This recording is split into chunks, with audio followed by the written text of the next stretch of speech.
Okay, this is the summary and analysis of Hamlet Act 1, Scene 4, where we're going to go through the whole scene and talk about what's it all mean. So you really need to have a copy of the script in front of you, especially one that you could probably mark up or annotate, because once I say it, it's gone unless you write it down. So here we go. We start off on the scene. Remember, this is because that Horatio had come and told Hamlet about his father being a ghost-like figure up on the platform. So Hamlet had promised that very night he was going to come and see what's up. So Hamlet is there, and obviously it's in the middle of winter, so it's very cold, and he says so. The air feels like it's biting him. Horatio agrees when he says it's a nipping, like a dog nips at your heels, and eager air, so it like is biting at them eagerly. They try to determine the time.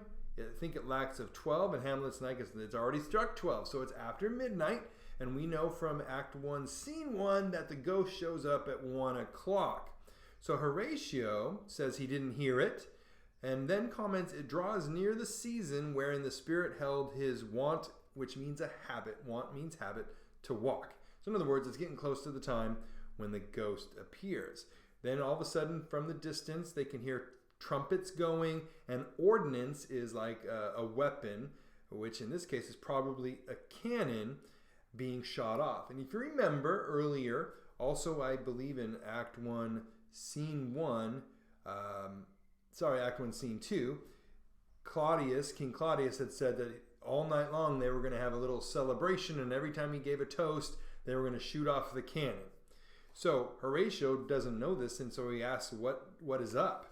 And so Hamlet tells him that the king doth wake tonight and takes his rouse. He's stirring a liquid or a drink, taking a drink. Keeps wassail, which is a drink, and the swaggering upspring reels. A reel is like a swirling around. Basically, they're drinking and dancing. As he drains his draughts of Rhenish down, a draught is like a pour of ale, and that's a drink. The kettle drum and trumpet thus bray, like a donkey brays out, the triumph of his pledge. In other words, they're making a toast, and when he makes a toast, this is what happens. Horatio asks if it's a custom. Is this normal? Hamlet admits that it is. Merry is't. Merry, yes, it is. But to my mind, though I'm native here and to the manner born, it's a custom more honored in the breach than the observance. In other words, it is kind of a custom, but even though I'm from here, it's more one of those things that you know about, and it's better to skip it than to keep it. And he tells us why. This heavy-headed revel, right? It's a drunken party because your brain gets heavy when you drink. East and West makes us traduced, which is spoken badly about, and taxed of other nations. To tax someone is to annoy them. So our drunkenness like this gives us a reputation that is not positive with other nations around us. They cleep is to name.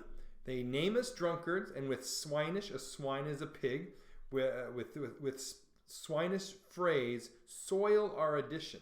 So they call us pigs, and that kind of dirties anything we do. Indeed, it takes from our achievement, so it steals away from our successes, though performed at height. So everything we're doing that's great, this kind of thing takes away from that. Pith and marrow of our attribute. Pith is the essence, and the spinal marrow. The marrow is like what's inside your bones. So all of these great things about us, it detracts. So off it chances in particular men. So now he's taking that whole idea of this one thing about their country where they are known for these kind of drunken benders, has kind of soiled or tarnished the rest of their reputation, right? Sometimes men are like that. And so he goes into that description. That for some vicious mole of nature in them, as in their birth, wherein they are not guilty, since nature cannot choose his origin, by the overgrowth of some complexion, off breaking down the pales and forts of reason. So in other words, like when a mole kind of digs out the ground and kind of ruins the ground, men sometimes have that just in them. They have a natural flaw because in their birth, they have a natural flaw. They aren't really guilty of that because they can't control how they're born, but that sometimes that flaw, when it says breaks down the pales, a pale is a boundary, and forts of reason. In other words, this flaw makes them ignore common sense. They're just not using their brain. Continuing on, or by some habit that too much over-leavens the form of applause of manners. So same kind of idea. There's one habit that ruins or overshadows all of their good habits. Leaven is something you do to make bread rise. So if you over-leaven it, it becomes too overgrown or too large, and it kind of takes over their manners. These men, carrying, I say, the stamp of one defect, being nature's livery or fortune's star, their virtues else, be they as pure as grace, as infinite as men may undergo. So no matter how good they are, as much grace they have on them, as successful as they are, that one thing, whether it's something that's really low or really something that feasibly could have benefited them because it's too much, that they shall in the general censure take corruption from that particular fault.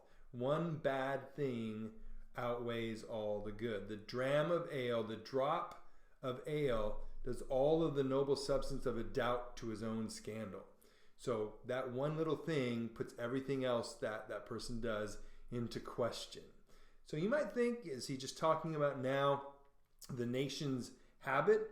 Probably not. He's probably now alluding that to King Claudius. Horatio then says, look, my lord, it comes, and the ghost is there. And so, of course, Hamlet is taken aback, and so he doesn't know what he's dealing with. So he says, angels and ministers of grace defend us. So he's calling on the heavens to protect him, and then talks to the ghost. If you are a spirit of health or goblin damned, are you good or are you bad? Bring with the airs from heaven or blast from hell. Again, are you from heaven? Are you from hell? Be thy intents wicked or charitable? Thou comest in such a questionable shape that I will speak to thee. So doesn't know if it's from heaven, doesn't know if it's from hell, but it looks like his dad, so he has to talk to them. And so he goes into a list of appositives, which are different names for the same thing, talking to this ghost. I'll call thee Hamlet, king, royal Dane, father.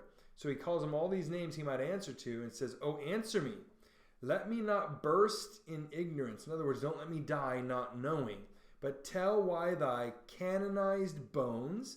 In other words, canonized bones means he had the rights and the blessings of the church when he was buried. Hearsed in death, a death hearse, right, is where you carry a body in, but this is referring to the coffin, have burst their cerements, which is the wrappings for the body. So your body has kind of burst out of the coffin. Why the sepulchre, wherein we saw thee quietly inurned? A sepulchre is like a grave. Inurned means to be buried. Hath oped his ponderous and marble jaws. So it's an idea that the grave or the room that the king was put in has opened up, and the door is metaphorically jaws there. Marbled, meaning they were made of marble. That thou, dead corse, again in complete steel, the steel of the armor, revist thus the glimpses of the moon, making night hideous. So you're out at night, the moon is out, and you're scaring us. We fools of nature, so horridly to shake our disposition with thoughts beyond the reaches of our souls. In other words, we only know this life, but seeing you alive walking around freaks us out, thinking about what's next after this life. So he says, say, why this? Wherefore? What should we do? He wants to get instructions from the ghost, and the ghost beckons him to come. So Horatio tries to interpret this, right? It beckons you to go away with it, as if some impartment did desire to you alone. In other words, he's seeing or thinking, the ghost just wants to talk to you, Hamlet. Are you going to go? Marcellus agrees, right? He's like, look with what courteous action it waves you to a more removed ground. So we can see it's motioning you to come see it. But Marcellus doesn't want Hamlet to go. And Horatio backs that up, right? They're afraid for him to go with this ghost. But Hamlet says, it's not going to talk if I don't follow it, so I'm going to follow it.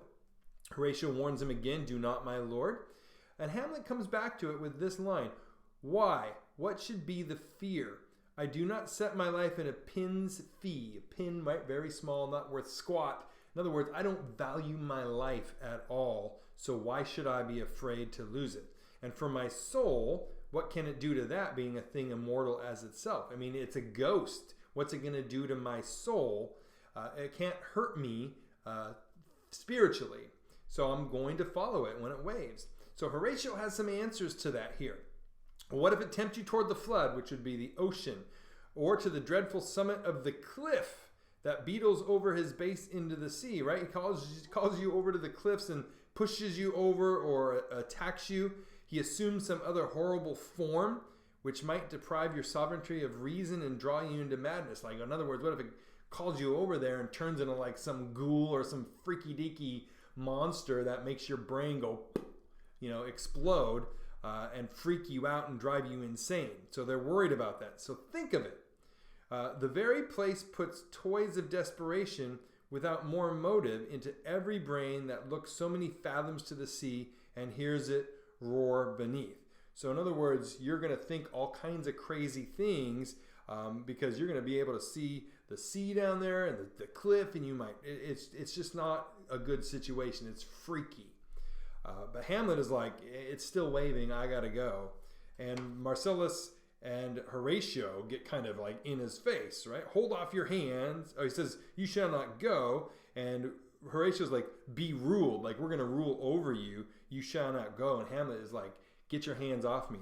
Hold off your hands. And so his answer is, my fate, my destiny cries out and makes each petty artery in this blood as hardy as the Nemean lion's nerve. This was a vicious monster from mythology.